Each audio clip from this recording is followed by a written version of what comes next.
सबने अपने अपने तरफ से थोड़ा थोड़ा प्रयास किया कि हम लोग को साथ आना चाहिए। जब आपके तरफ से कोई एफर्ट तो छोड़िए, आप लगातार शुरू से जो है आप अटैक ही कर रहे हैं, तो जब आप बार बार बोलिएगा तो कोई गाली सुनने थोड़ी जाएगा। राहुल गांधी ने एक प्रोग्राम में कहा था कि हमने टेलीफोन किया, संपर्क करने की कोशिश की, लेकिन उन्होंने फ़ोन तक नहीं उठाया कि बसपा की वजह से हमारा राजनीतिक जो नुकसान हुआ होगा छोड़ दीजिए, भूल जाइए, इस समय की हालत कुछ और है।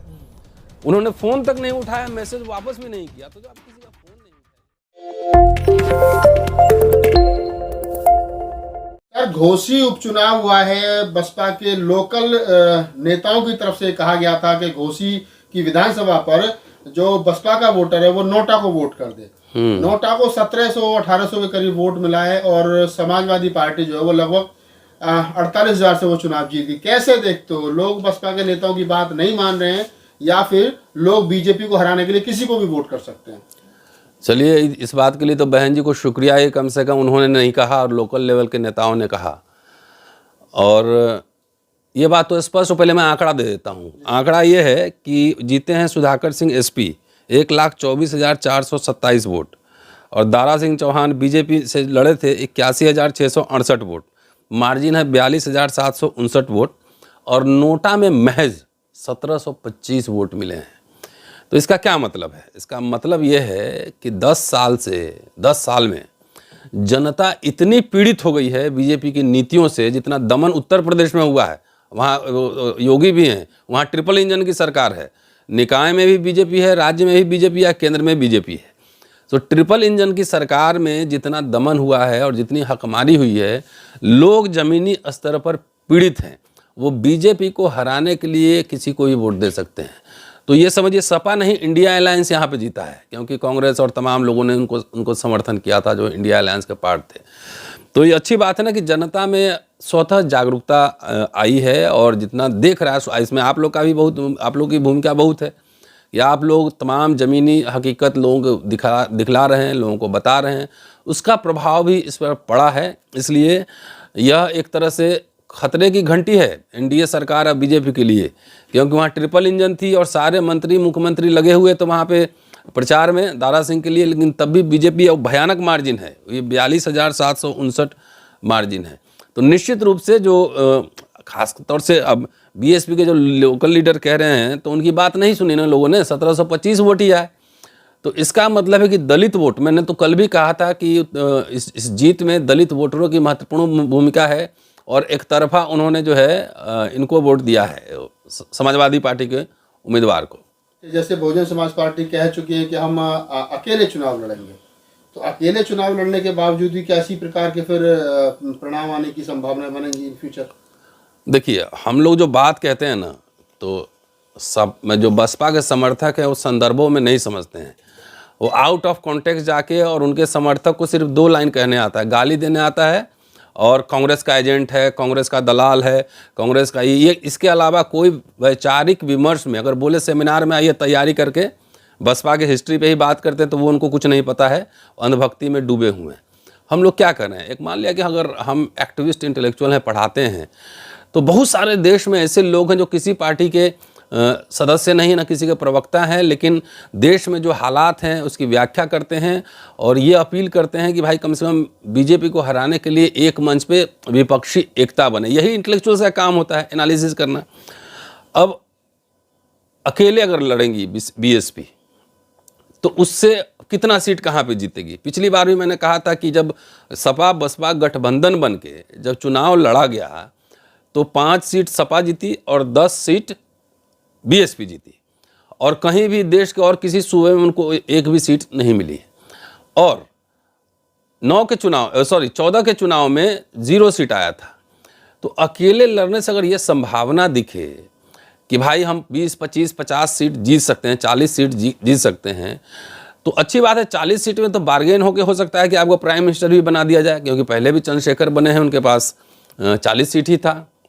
तो ये संभावना है, लेकिन वो वस्तु स्थिति जब ग्राउंड रियलिटी आप एनालिसिस नहीं करेंगे और सिर्फ हवा में उड़ेंगे, मैं उनके कार्यकर्ताओं को, एक्टिविस्टों को बोल रहा हूँ बसपा के, हवा में उड़ेंगे तो इससे हवा में राजनीति नहीं होती है, ज़मीनी हकीकत को पहचानना पड़ता है।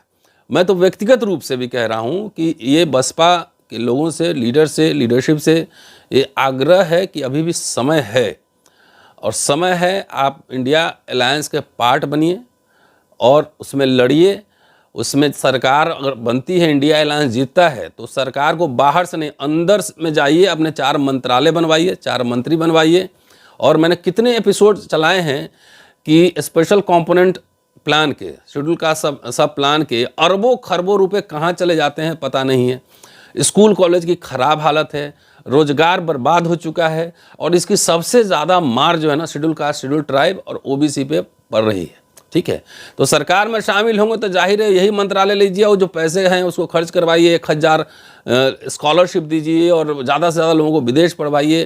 तो इस सरकार में शामिल होंगे तब ना, इंडिया अलायंस में जाइए और अपना एजेंडा वहाँ सेट कीजिए कि ये हमारा एजेंडा है, इस एजेंडे को कॉमन मिनिमम प्रोग्राम में रखा जाए। और मैं दावे के साथ कह रहा हूँ, ये मेरी जो अंडरस्टैंडिंग है उसके हिसाब से कोई पार्टी जो है ना, जिन मुद्दों को हम लोग उठा रहे हैं वो मुद्दा का विरोध करेगी। क्योंकि कांग्रेस पार्टी का भी हमने देखा है, रायपुर अधिवेशन चाहे कर्नाटक का जो घोषणा पत्र है, वो सोशल एक्टिविस्ट का, सोशल मीडिया का प्रभाव है जो उनके मैनिफेस्टो में दिख रहा है। अब सोशल जस्टिस की बात कर रहे हैं, वही बात अगर बसपा के लीडर बहन जी अगर कहेंगी फोर्सफुली कि हमारा ये मैनिफेस्टो एजेंडा है, इस पे आप कॉमन मिनिमम प्रोग्राम में रखिए और रख के तब उसमें शामिल होइए। जितने पे आपको 2-4 मंत्री भी बनवाइए, बाहर से समर्थन नहीं का कोई मतलब नहीं होता है। तो एज ए इंटेलेक्चुअल तो हम यही अपील कर सकते हैं ना भाई, बीजेपी के जो अटैक है खास तौर से दलितों पर, वो मुसलमान को तो छोड़ ही दीजिए, मुसलमान तो अभी काउंट में नहीं, वो बीजेपी को हराने के लिए वोट देता है। लेकिन जो अटैक हो रहा है दलितों पे, खास तौर से दिल्ली में आप आए हैं, रितु सिंह बैठी हुए धरने पे, इंटेलेक्चुअल्स पे जो अटैक हो रहे हैं, IITs में बच्चे मर रहे हैं, सुसाइड कर रहे हैं, ये तमाम जो घटनाक्रम हो रही, तो आप लोग सरकार में जब आएंगे, दबाव बनवाएंगे, तो विश्वविद्यालय का कैरेक्टर भी बदलेगा, वाइस चांसलर पे दबाव होगा, और तमाम जगह जो है ना थोड़ा सा दलितों के लिए सांस लेने की जगह मिलेगी। अभी कहीं सांस लेने की भी जगह नहीं है। तो हम लोग एनालिसिस करके कह ही सकते हैं, बात की वो लीडर हैं, हम लोग किसी पार्टी में थोड़ी जा रहे हैं कि हमें कुछ दे दीजिए या कुछ मांगना है, कोई टिकट मांग रहे हैं, ये तो बात है नहीं। जो सामने दिख रहा है कि अगर 24 में बीजेपी आ गई तो वो कोई ना पार्टी बचेगा ना कुछ बचेगा, सीधा मनुस्मृति किस्तों में ऑलरेडी लागू हो रही है। दिल्ली विश्वविद्यालय एग्जाम्पल है, दिल्ली विश्वविद्यालय एग्जाम्पल है। एक चंद्रशेखर प्रोफेसर जम्मू में सुसाइड किया, अभी दिल्ली में हाल में 2 बच्चे IIT में सुसाइड किए हैं। तो ये मसला है। अगर अकेले लगता है कि 40 सीट जीत लेंगे तब तो कोई बात ही नहीं, लेकिन अगर ग्राउंड रियलिटी डिफरेंट है, बसपा का जनाधार पहले के अपेक्षा अभी कम हुआ है, इसको मानने में कोई दिक्कत नहीं। कांशी राम जी के ज़माने में जो स्ट्रेटजी थी, बहुजन जोड़ो है ना, कम से कम संसाधन में बड़े लक्ष्य हासिल करने थे, वो धीरे धीरे कहीं ना कहीं वो श्रिंकेज होता है ना, सिकुड़ता गया। तो पार्टी का जो नेशनल जनाधार था वो भी, मैं ये नहीं कह रहा हूँ कि ख़त्म हुआ है, कम हुआ है बहुत ड्रास्टिकली। विधानसभा चुनाव में आपने देखा 22 में कितना, 12 शायद मुझे लग रहा है 12% वोट आया था, 12% के आसपास वोट था। तो इसका मतलब कम ही हो रहा है ना। और एक पैटर्न होता है चुनाव में, इलेक्शन में, कि एक बार आपका डिक्लाइन ऐसे शुरू होता है ना, तो फिर वो गिरते ही जाता है। तो अभी कोई आंदोलन इस तरह का तो है नहीं कि वोट क्लब घेर रहे हैं। सर आप कह रहे हैं कि बसपा को जाना चाहिए गठबंधन में, पर लालू यादव कह रहे हैं कि हमने उनसे संपर्क ही नहीं किया, वो पहले बीजेपी से रिश्ता तोड़े अपना, तब हम उनसे बात करेंगे। तो ये क्या मतलब है? देखिए, लालू यादव जेल भी गए हैं, ये भी बात है ना, वो सरेंडर नहीं किए ना, बीजेपी के खिलाफ लगातार लड़ते रहे ना। दूसरी बात है, इंडिया जो अलायंस बना है, थोड़ी ही कोई एक आदमी बैठ के अलायंस कर रहा है, ऐसा नहीं है। उस सब ने अपने अपने तरफ से थोड़ा थोड़ा प्रयास किया कि हम लोग को साथ आना चाहिए। कम्युनिस्ट पार्टी ने भी किया होगा, कांग्रेस ने भी किया होगा, RJD ने भी किया होगा, सब पार्टी ने थोड़ा थोड़ा एफर्ट लिया होगा। जब आपके तरफ से कोई एफर्ट तो छोड़िए, आप लगातार शुरू से जो है आप अटैक ही कर रही हैं कांग्रेस पे, इंडिया पे, अलायंस पे, और हम किसी का लगातार यही कह रही हैं ना। तो जब आप बार बार बोलिएगा तो कोई गाली सुनने थोड़ी जाएगा। पिछले साल ही राहुल गांधी ने एक प्रोग्राम में कहा था कि विधानसभा चुनाव के पहले हमने टेलीफोन किया, संपर्क करने की कोशिश की, लेकिन उन्होंने फ़ोन तक नहीं उठाया। हमने कहा, राहुल रिकॉर्ड पे है, जवाहर भवन में जो प्रोग्राम हुआ था, कि हमने कहा कि आइए अलायंस में आइए, CM बनिए, हम लोग सब समर्थन करते हैं कि बसपा की वजह से हमारा राजनीतिक जो नुकसान हुआ होगा छोड़ दीजिए, भूल जाइए, इस समय की हालत कुछ और है।